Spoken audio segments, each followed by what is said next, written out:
যখন দেখবেন বৃষ্টি হচ্ছে তখন দোয়া করবেন, দোয়া কবুল হবে ইনশাআল্লাহ। দোয়া করার আগে একবার বলবেন আলহামদুলিল্লাহ, কমপক্ষে একবার বলবেন আলহামদুলিল্লাহি রাব্বিল আলামিন, একবার কমপক্ষে। মানে প্রথমে আল্লাহর প্রশংসা করবেন, তারপর একবার দরুদ পড়বেন আল্লাহুম্মা সাল্লি আলা মুহাম্মাদ ওয়া সাল্লিম, তারপর হাত তুলে দোয়া শুরু করবেন। বৃষ্টি পড়ছে, দোয়া শুরু করে দেন, দোয়া কবুল হবে ইনশাআল্লাহ। আজান দিয়েছে, আজান এবং একামতের মাঝখানের সময়টা আছে, এই সময়টা কাজে লাগান, দোয়া কবুল হবে ইনশাআল্লাহ। নামাজে দাঁড়িয়েছেন, সেজদায় গিয়েছেন, সেজদায় দোয়া করেন, দোয়া কবুল হবে ইনশাআল্লাহ। প্রশ্ন করে অনেকে যে ভাই সেজদায় কি বাংলায় দোয়া করা যাবে? হ্যাঁ যাবে, যদি আপনার নামাজটা নফল নামাজ হয়। কোন নামাজ হয়? ফরজ নামাজে করবেন না, নফল নামাজে করতে পারেন ইনশাআল্লাহ। সেজদায় বান্দা আল্লাহর সবচেয়ে কাছাকাছি থাকে, এই সময়ে বেশি বেশি দোয়া করতে রাসূল সাল্লাল্লাহু আলাইহি ওয়াসাল্লাম তাগিদ দিয়েছেন। দোয়া করলে ডাইরেক্ট কবুল হবে ইনশাআল্লাহ। পিতা মাতার খেদমত করে দোয়া করেন, দোয়া কবুল হবে ইনশাআল্লাহ। এখন তো পিতা মাতার খেদমত মানুষ করতে চায় না।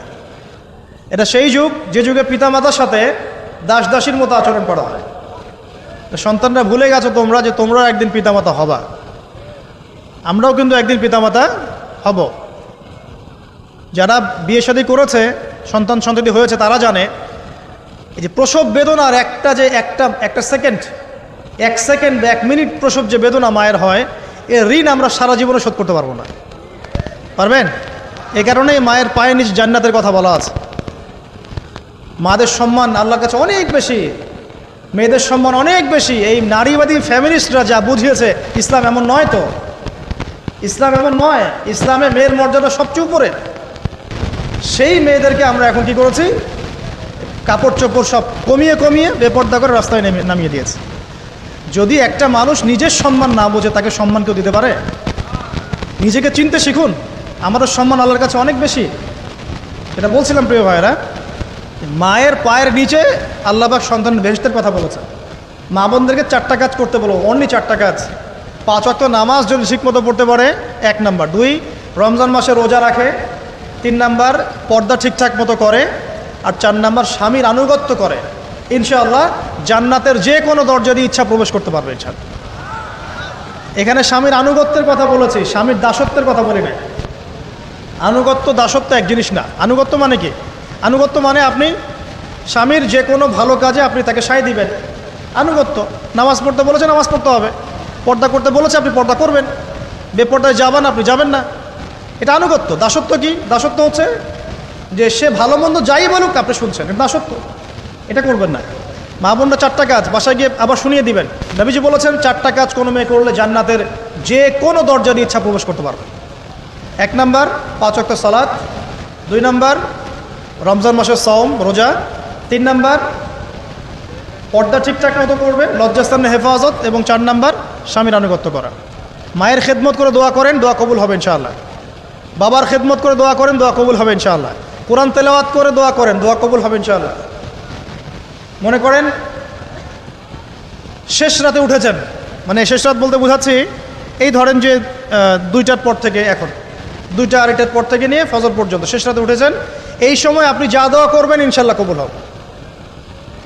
হ্যাঁ, বলতে বাধ্য হচ্ছি, এখনকার তরুণ সমাজ ওই 2টা 2:30টার দিকে ওই যে কার কার খেলা থাকে, ওই খেলাগুলো দেখার জন্য ওঠে, তাহাজ্জুদ পড়ার জন্য উঠতে পারে না। অথচ আল্লাহ পাক বলছেন কি, যে শেষ রাতে আল্লাহ পাক প্রথম আসমানে নেমে আসেন এবং আহ্বান করেন, কে আছো আমার কাছে কিছু চাইবে আমি দিব, কে আছো আমার কাছে রিজিক চাইবে দিব, কে আছো আমাকে ডাকবে আমি তোমার ডাকে সাড়া দিব, কে আছো আমার কাছে ক্ষমা চাইবে আমি তোকে ক্ষমা করে দিই। প্রিয় যুবক ভাইরা, আল্লাহকে মূল্যায়ন করতে শিখুন। এই সময়গুলোতে দোয়া করলে ইনশাআল্লাহ তাআলা আপনার দোয়া কবুল হবে ইনশাআল্লাহ। সবচেয়ে ইম্পর্টেন্ট হচ্ছে একটা, যেটা আমরা প্রত্যেক দিন পড়ি, প্রায় 17 রাকাত নামাজ পড়ি আমরা, ফরজ নামাজ। শুধু ফরজ নামাজের কথাই বলছি। এখানে আপনি 34টা সেজদা করেন। 17 রাকাত ফরজ, 34টা সেজদা করেন। প্রত্যেক সেজদায় যদি একটা করে দোয়া করতে পারেন ইনশাআল্লাহ আল্লাহ আপনার দোয়া কবুল করবেন। দোয়া কবুল করার কিছু জায়গা বলে দিলাম, বেশি বেশি দোয়া করতে হবে। আমরা উম্মার অবস্থাগুলোকে বুঝতে শিখব। এখানে এই 3 ব্যক্তি, এটা বলে আমি শেষের দিকে যাচ্ছি, একটু ধৈর্য ধরেন। এই 3 ব্যক্তি পড়ে গেছে গুহার মধ্যে। আমি বলছিলাম জেনা ছেড়ে দিলে তোমার দোয়া আল্লাহ পাক ডাইরেক্ট কবুল করবে ইনশাআল্লাহ। কিভাবে? এই দলিল দিচ্ছিলাম যে তারা বলছে আমাদের তো কোনো আমাদের নেক আমল যা আছে এটা দিয়ে দোয়া করতে হবে, কোনো অপশন তো নাই বের হওয়ার। একজন বলছে যে আল্লাহ আমি আমার পিতামাতার খেদমত করতাম, মাকে দুধ পান না করিয়ে কখনো দুধ পান করি নাই, আল্লাহ এই কাজটা যদি তোমার কাছে ভালো লেগে থাকে আজকে আমাকে এই বিপদ থেকে উদ্ধার করো। এই দোয়া করার সাথে সাথেই এই গুহা থেকে পাথরটা একটু সরে গেল এভাবে।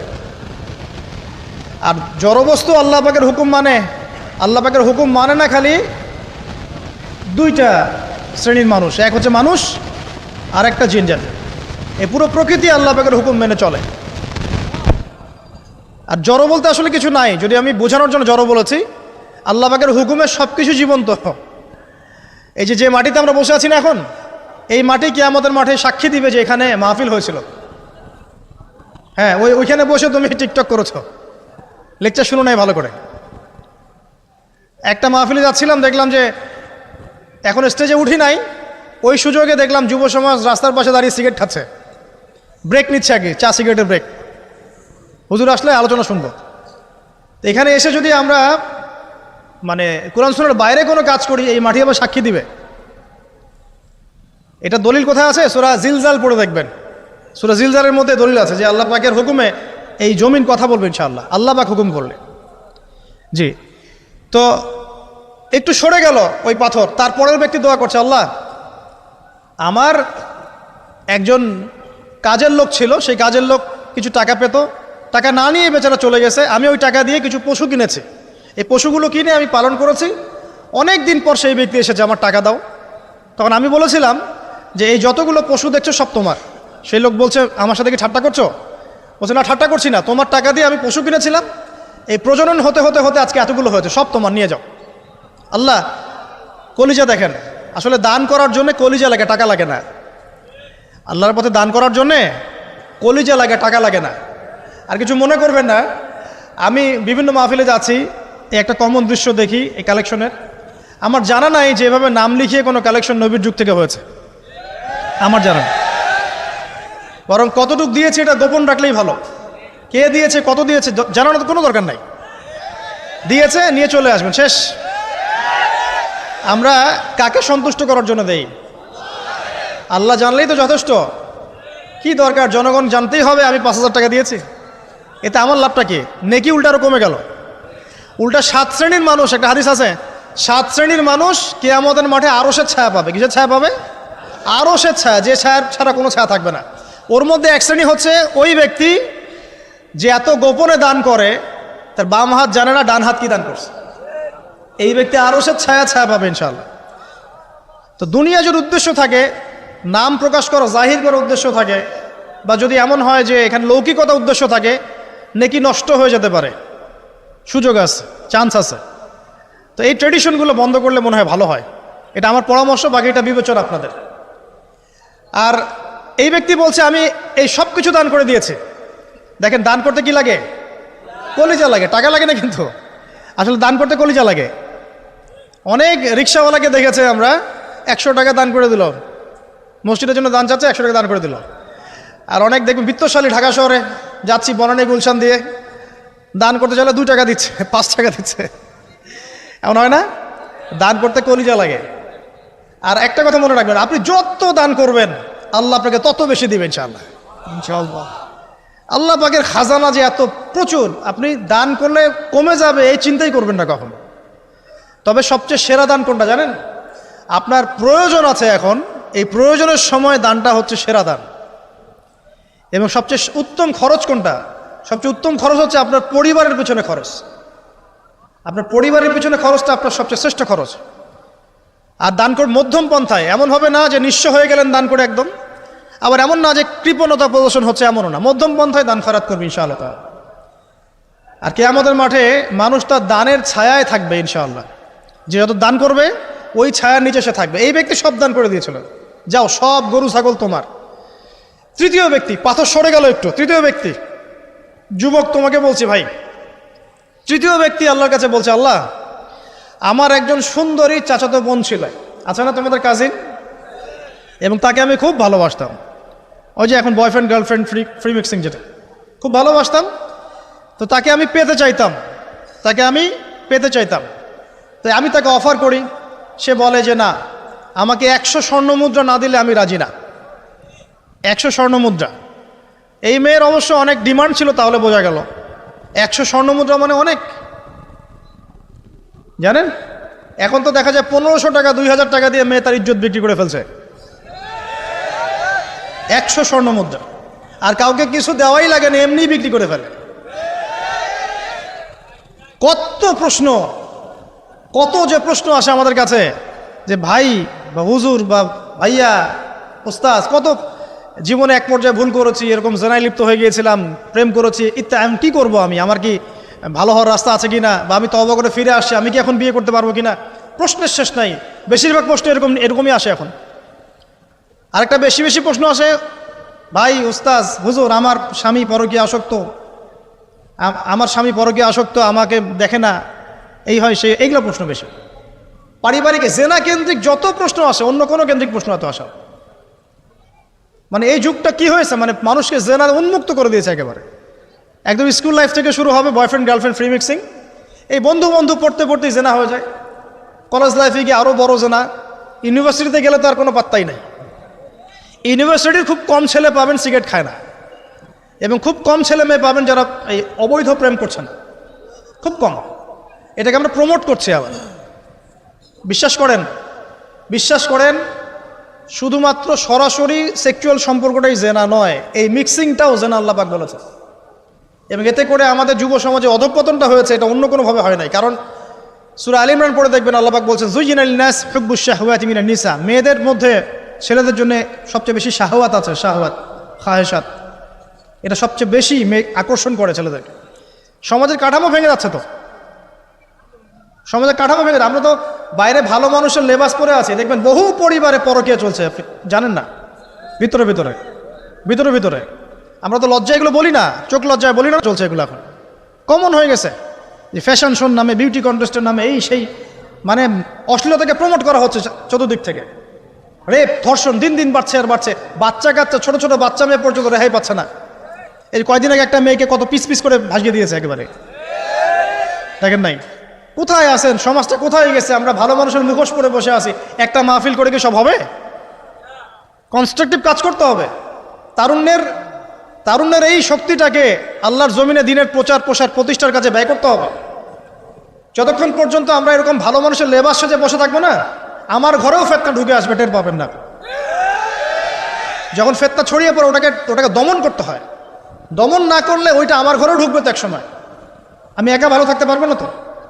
আরে দমন করার ক্ষমতা আল্লাহ পাক যাদেরকে দিয়েছেন তাদের উপর অবশ্য ওয়াজিব হয়ে গেছে এগুলো দমন করা। এখন তাদের উপর একটা ফরজ ওয়াজিব হয়ে গেছে দমন করা এগুলা, নাহলে আল্লাহ পাক কঠিন শাস্তির সম্মুখীন করবেন। একটা হাদিস বলে সামনে যাই, শেষ করে গুটিয়ে নিচ্ছি।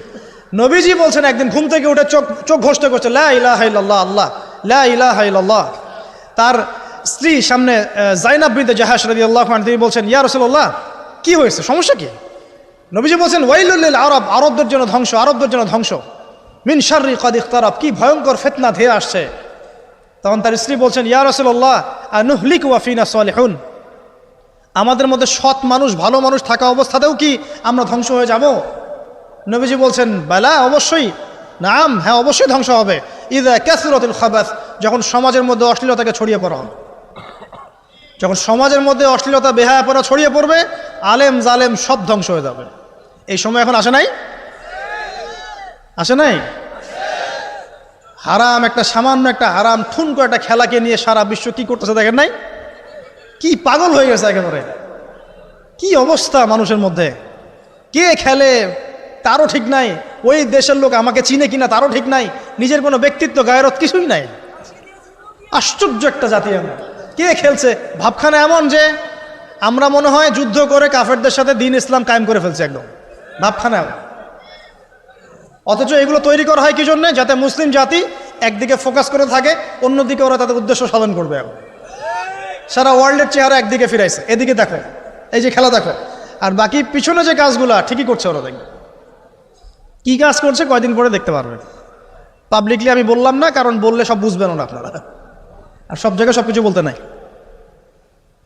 ওদের উদ্দেশ্য ওরা কখনো ভুলে যায় নাই। ওরা চাচ্ছে সারা বিশ্বটাকে শাসন করতে এবং মুসলিমদেরকে দমন করতে, এবং আপনাকে খেলতামাশায় ব্যস্ত রেখেছে। লাচো এখন যুবকদের কোনো হিতাহিত জ্ঞান পর্যন্ত চলে গেছে এখন। হিতাহিত জ্ঞান, তোমাকে এইভাবে চুল কাটতে কে বলছে? তোমাকে এইভাবে চুল কাটতে কে বলছে? এদিকে একদম ছিলে রেখে দিছো, এখানে মাঝখানে উঁচা একটা ময়ূরের মতো রেখে দিছো, মানে এভাবে চুল কাটতে তোমাকে কে বলছে? কে তোমাকে মেসির ফলো করতে বলছে? তোমার জন্য রাসূল সাল্লাল্লাহু আলাইহি ওয়াসাল্লামের বাবরি চুলের সুন্নত নাই? আজীব একটা ব্যাপার। দাড়ি রাখছো, বিরাট কোহলির মতো দাড়ি রাখছো, কেন? রাসূল সাল্লাল্লাহু আলাইহি ওয়াসাল্লামের মতো ছাড়া দাড়ি রাখতে পারো না? আশ্চর্য। আমাদের আদর্শ চিন্তা হবে না? নবী সাল্লাল্লাহু আলাইহি ওয়াসাল্লামের মতো এত সুদর্শন হ্যান্ডসাম মানুষ থাকতে আমি কাকে ফলো করব? যুবকদের পুরো মাথাটাকে ব্রেইন ওয়াশ করে ফেলা হয়েছে, কারণ ওরা জানে খুব ভালো করেই যুবকরা যদি আল্লাহর পথে ফিরে আসে ওদের সমস্যা আছে, সমস্যা। এই কারণে তোমাদেরকে ভুলিয়ে রাখা হচ্ছে। নিজের জীবনের মূল্য দিতে শেখো। আল্লাহ রাব্বুল আলামিন তোমাকে আমাকে সৃষ্টি করেছেন, আল্লাহ পাক আমাদের হাতে এই দিনের বিজয় দেখতে চান। আল্লাহ পাক চান যেন আমরা আল্লাহর দিনটাকে পালন করি, প্রসার ঘটাই। ইনশাল্লাহ এক সময় দিন প্রতিষ্ঠা হবে ইনশাল্লাহ। আর আমরা যদি খেলতামাশায় মত্ত থাকি তাহলে দিনের প্রচার কে করবে? প্রসার কে করবে? আর সব কি ওলামায়ে কেরামের দায়িত্ব? সাধারণ মানুষের কোনো দায়িত্ব নাই? সবাই এখন এই যে ডক্টর হতে চান, ইঞ্জিনিয়ার হতে চান, ভালো কথা, হন। এবং সবসময় দেখা যায় আলেম ওলামাদের সবার ভুল ধরার চেষ্টা করতে থাকেন। আপনি নিজে আলেম হচ্ছেন না কেন? তাহলে আপনি নিজে আলেম হন না কেন? নিজে একজন মুফতি হচ্ছেন না কেন? নিজে একজন মুহাদ্দিস হচ্ছেন না কেন? এতই যদি ভুল ধরতে পারেন অনলাইনে, আপনি নিজে একজন আলেম হয়ে দেখান না কেন? তারপর দুটো কথা বলেন যাদের সামনে, দেখেন মানুষ কীভাবে রিসিভ করে। কত সহজ এই কাজটা। নিজে কিছু করছেন না, সারাদিন মানুষের পিছনে লেগে আছে। দেখবেন কিছু মানুষ আছে এই মুসলিম সমাজের মধ্যেই, আমি তো লম্বা করে ফেলছি হয়তো বা, মুসলিম সমাজের মধ্যেই কিছু মানুষ ইসলামের লেবাস পোশাক পরেই আছে, কিন্তু এরা মুসলিমদেরকে ছোটোখাটো বিষয়ে ব্যস্ত রেখেছে। হাত বাঁধা, রফুলিয়া দেন, জোরে আমিন, পায়ে পা, এই কিছু কিছু সিলি বিষয়ের জন্য বলছি যে বড় বড় বিষয়গুলো বাদ দিয়ে ছোটোখাটো বিষয়গুলো কিনে উম্মাকে ইখতিলাফে ব্যস্ত রেখে দিয়েছে। ভাবখানে এমন যেন ইসলামের সব বিষয় প্রতিষ্ঠা হয়ে গেছে, এখন এই 4টা বিষয় বাকি আছে। ভাবখানে এমন, অথচ সারা ওয়ার্ল্ডের মধ্যে ইসলাম আস্তে আস্তে সংকুচিত হয়ে গেছে। আমরা কবে স্মার্ট হব? প্রিয় ভাইরা, মনে রাখবেন আমরা সবাই মিলেই মুসলিম জাতি। পলিটিক্যাল লিডার্স আছেন, প্রশাসনের লোক আছেন, আমাদের যুবক যুবতী, তরুণ তরুণী, সবাই মিলেই আমরা এই উম্মা জাতি। আমরা কেউ কারো শত্রু নই, কেউ কারো দুশ্মন নই। সবার মধ্যে ভালো কিছু পাবেন, ভালো নিয়ে নেন, খারাপটা ছেড়ে দেন। উম্মাকে ঐক্যবদ্ধ করার চেষ্টা করেন। এই ছোটোখাটো বিষয়গুলোকে ইখতিলাফ বন্ধ করেন, আল্লাহর ওয়াস্তে বন্ধ করেন। বড় বড় বিষয়গুলোর দিকে ফোকাস করেন।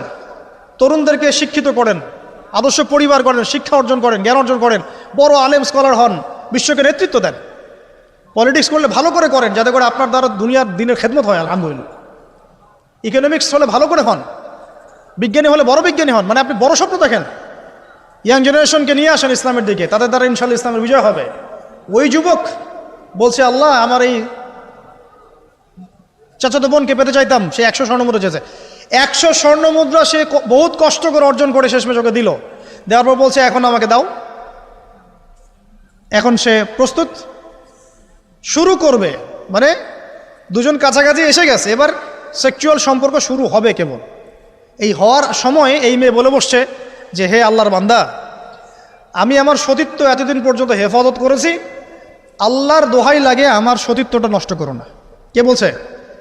এই মেয়েটা বলছে। এবার এই ছেলে তাৎক্ষণিক সেখান থেকে উঠে গেল। হাদিসে এমন শব্দ এসেছে যে সেই ছেলে ওই মেয়ের মানে মাঝখানে বসে পড়েছে আর কি। ওখান থেকে সে উঠে গেল, উঠে স্বর্ণমুদ্রাও নিল না, স্বর্ণমুদ্রা রেখে দিয়ে সে আল্লাহর ভয় সেখান থেকে উঠে চলে আসলো, জেনা করলো না। সে বলছে, আল্লাহ ওই কাজটা যদি আমি তোমার ভয়ে করে থাকি, তুমি যদি জানো, আজকে এই পাথরটা এখান থেকে সরিয়ে দাও আল্লাহ। আল্লাহ পাক সেই পাথরটা পুরো সরিয়ে দিলেন এখান থেকে। চাক্ষুষ মৃত্যুর হাত থেকে আল্লাহ পাক বাঁচালেন কোন ওসিলায়? জেনা থেকে দূরে থাকার ওসিলায়। প্রিয় যুবক ভাই এবং যুবতীদেরকে বলবো, চারিত্রিক পবিত্রতা হেফাজত করেন, আল্লাহর ওয়াস্তে নিজের জীবনটাকে পবিত্র করেন, দিনের ইলম অর্জন করেন, বেশি বেশি আমল করেন, ভালো কাজে ব্যস্ত থাকেন, সমাজ কল্যাণমূলক কাজ করেন, বেশি ভালো কাজে ব্যস্ত থাকেন। খারাপ সার্কেলের সাথে মিশিয়েন না, ভালো সার্কেলে মিশেন। আলেম ওলামার সাথে সম্পর্ক রাখেন, মাদ্রাসার সাথে একটু যোগাযোগ রাখেন, দিনী হালাকাগুলোয় বসেন। এই অহেতুক ফাহেসা কাজগুলোতে সময় নষ্ট করেন না। কোরআন তেলাওয়াত করেন, বেশি বেশি করেন, দিনী বইপত্র পড়েন। এই যে ভ্রাম্যমান লাইব্রেরিগুলো আছে না, বই পড়েন। আমি বলছি না শুধু ইসলামিক বই পড়তে হবে আপনাকে, আপনি অর্থনীতির বই পড়েন, সমাজবিজ্ঞানের বই পড়েন, রাষ্ট্রবিজ্ঞানের বই পড়েন, জিওপলিটিক্যাল বইগুলো পড়েন, কোরআন সুন্নাহ তো পড়বেনই, শিক্ষিত হন ইনশাআল্লাহ তাআলা। আজ হোক আর কাল হোক আমরা বিশ্বাসী ওই যে যুগটা ছিল, যে যুগে মুসলিমরা সারা বিশ্ব দাপটের সাথে দাপিয়ে বেরিয়েছে আর কি, প্রত্যেকটা ডিপার্টমেন্ট মুসলিমরা রুল করেছে, ইনশাআল্লাহ আবারও সেই সময় ফিরে আসবে ইনশাআল্লাহ। আমরা বিশ্বাস করি আল্লাহ রাব্বুল আলামিন তার রাসূলের মাধ্যমে জানিয়েছেন যে ফিতনাময় এই পরিবেশটা চিরস্থায়ী হবে না। এখন হয়তো ফিতনা চলছে, কিন্তু এরপরে আসবে ইনশাআল্লাহ তাআলা আল মাহদির যুগ। কার যুগ? ইমামুল মাহদির যুগ আসবে ইনশাআল্লাহ। তারপরে ঈসা ইবনে মারইয়ামকে আল্লাহ পাক পাঠাবেন এবং যত দুশমন আছে ইসলামের সবার সাথে সরাসরি ব্যাটল হবে, হাদিসে বলা আছে, কিছু করার নাই। এবং সেই যুদ্ধগুলোতে মুসলিমরা জিতবে ইনশাআল্লাহ। তারপরে সারা বিশ্বে ইসলামী খেলাফা কায়েম হবে ওই জেরুজালেম থেকে ইনশাআল্লাহ আযজা ওয়া জাল। আমরা দোয়া করি আল্লাহ রাব্বুল আলামিন আমাদের যুব সমাজকে যেন কবুল করে নেন, আমিন, এবং তাদেরকে এই জাগতিক ফিতনাগুলো থেকে আল্লাহ পাক হেফাজত করুন। আমাদের সতীত্ব, পবিত্রতা, চরিত্রের সৌন্দর্য আল্লাহ পাক যেন অটুট রাখে, জেনা থেকে আল্লাহ পাক যেন বাঁচিয়ে রাখে। আল্লাহ পাক আমাদের সবাইকে দিনের এলেম অর্জন করার তৌফিক দান করেন, জীবন সম্পর্কে সচেতন হওয়ার তৌফিক দান করেন, সময়কে মূল্যায়নের তৌফিক দান করেন, খাস পর্দায় থাকার তৌফিক দান করেন মা বোনদেরকে, এবং আমাদের মধ্যে উম্মার ঐক্যের জন্য কাজ করার তৌফিক আল্লাহ পাক সবাইকে দান করেন, আমিন।